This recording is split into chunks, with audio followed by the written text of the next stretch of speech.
Hello everyone, welcome back in my channel. तो चलिए start करते हैं आज का स्टोरी स्टार्ट करने से पहले अगर आप इस चैनल पर न्यू हैं तो सबसे पहले मेरे चैनल को सब्सक्राइब कर लीजिए और जो नीचे बेल का आइकन दिख रहा है उसे भी प्रेस कर दीजिए ताकि आपको मेरी आने वाली न्यू अपडेट्स मिलती रहे, क्योंकि मैं इस चैनल पर ऐसे ही इंटरेस्टिंग स्टोरीज़ लाती हूँ, पैराग्राफ लाती हूँ और उसका मैं ट्रांसलेशन बताती हूँ और इंग्लिश वर्ड का हिंदी में मीनिंग भी बताती हूँ। तो चलिए let's begin the story. A washerman's donkey had become weak due to lack of food. Washerman का मतलब होता है धोबी। एक धोबी का जो गधा था, हैड बिकम वीक, वह कमज़ोर हो चुका था, ड्यू टू लैक का मतलब होता है कमी, ड्यू का मतलब होता है रीज़न, मतलब कि कारण, कमी के कारण, ऑफ फूड यानी भोजन के कमी के कारण एक धोबी का गधा वह कमज़ोर हो गया था। वन डे, एक दिन, the washerman found the skin of a dead tiger. एक दिन धोबी ने फाउंड मतलब पाया, द स्किन यानी कि चमड़ा, ऑफ डेड टाइगर, डेड मतलब मरा हुआ, टाइगर मतलब बाघ। मतलब एक दिन वॉशरमैन ने, धोबी ने एक मरे हुए बाघ का चमड़ा पाया।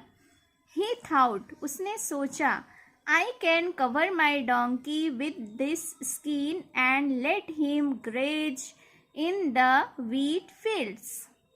उसने सोचा कि I can cover my donkey, मैं अपने गधे को ढक सकता हूँ, विथ दिस स्किन यानी इस चमड़े से, एंड लेट हिम ग्रेज और उसे चरने दे सकता हूँ, इन द व्हीट फील्ड्स और उसे चरने दूंगा गेहूं के खेत में। Thinking he is a tiger, यह सोचकर कि वह एक बाघ है, people will not come near him यानी आदमी उसके पास नहीं आएंगे। दिस वे, इस तरह, my donkey will have plenty of food. Plenty का मतलब होता है अधिक मात्रा, ऑफ फूड यानी भोजन के अधिक मात्रा। तो दिस वे मतलब इस तरह, my donkey will have plenty of food, मेरा गधा, मेरे गधे को फूड का यानी कि भोजन का अधिक मात्रा मिलता रहेगा। He covered his donkey with the skin and asked him not to bray. उसने अपने गधे को कवर कर दिया यानी गधे को वह चमड़ा पहना दिया, and asked him और उससे कहा, not to bray, bray का मतलब होता है जो रेंकना, गधे की जो आवाज़ होती है उसे ब्रे कहते हैं। तो उसने पहनाया गधे का चमड़ा और उससे रेंकने के लिए मना कर दिया। The donkey grazed in the fields, donkey गधा फील्ड में, खेत में ग्रेज करने लगा यानी चढ़ने लगा। And ate barley to his heart's content, heart's content का मतलब होता है जी भरकर यानी उसके जो जितना मन भर जाए उतना, उसे कहते हैं hertz content.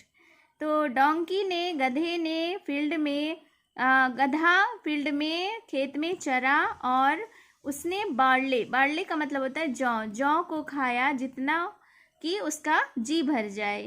He then became fat and healthy, तब वह फैट यानी मोटा हो गया और हेल्दी मतलब स्वस्थ हो गया। वंस, एक बार, व्हेन ही वॉज ग्रेजिंग, जब वह चर रहा था, ही हर्ड द ब्रे ऑफ अ फीमेल डोंकी, उसने सुना ब्रे यानी रेंकना, फीमेल मतलब मादा गधे का रेंकना उसने सुना। ही स्टार्टेड ब्रेइंग इन रिस्पॉन्स, उसके प्रतिक्रिया में, रिस्पॉन्स का मतलब प्रतिक्रिया, तो उसके प्रतिक्रिया में उसने भी ब्रेइंग करना यानी रेंकना शुरू कर दिया। हियरिंग हिम, उसे सुनकर, the watchman and others at the farm, the watchman मतलब चौकीदार और और भी लोग जो कि फार्म में खेत में थे, बीट हिम उसे मारा, एंड चेस्ड हिम अवे उसका पीछा करके उसे भगा दिया। Moral of the story is words are good, मतलब शब्द अच्छे हैं, बट समटाइम्स लेकिन कभी कभी साइलेंस इज बेटर, यानी चुप रहना ज़्यादा बेहतर है। So this was the story. अगर आपको यह स्टोरी अच्छी लगी तो प्लीज़ एक लाइक ज़रूर करिएगा, और इस चैनल पर न्यू है तो please subscribe my channel and hit the bell icon for more updates. Thank you for watching.